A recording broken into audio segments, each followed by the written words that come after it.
Grade 10. Textbook. Unit 6. The Prodigal Son. Reading.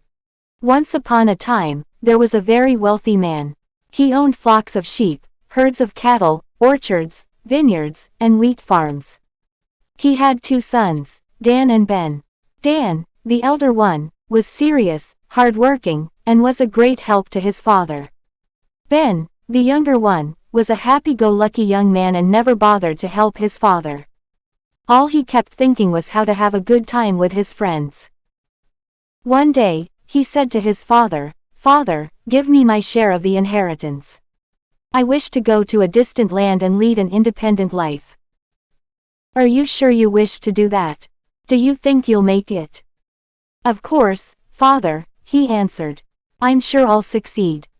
"All right then," said the father and gave Ben whatever the son was entitled to. Father and son hugged and kissed each other as was the custom, said goodbye, and the young man left. He did not even say goodbye to his brother Dan or the workmen on his father's land. In a distant land, Ben led a very free and easy life, just squandering the money his father gave him. When his money ran out, he sold one piece of precious jewelry after another he had received from his father. In no time he became a pauper with nowhere to stay and nothing to eat.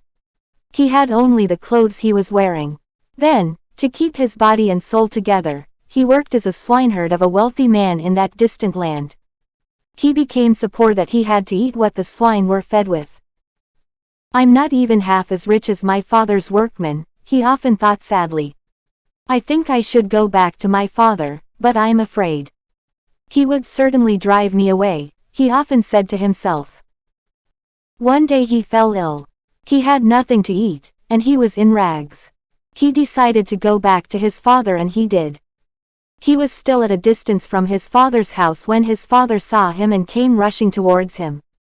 His father hugged him and kissed him and welcomed him.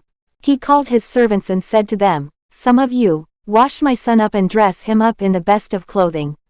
Some others, go kill the fatted calf and prepare a grand meal. We shall celebrate." Just then, his elder son Dan got back from the orchards and said, "What's going on?" One of the workmen answered, "Your younger brother is back and your father is going to celebrate." Dan went to his father and said, "Father, why are you doing all this for the naughty prodigal son? He deserves to be driven out." "No, Dan," said the father, "yes, your brother was naughty but he has repented of his folly and has come back.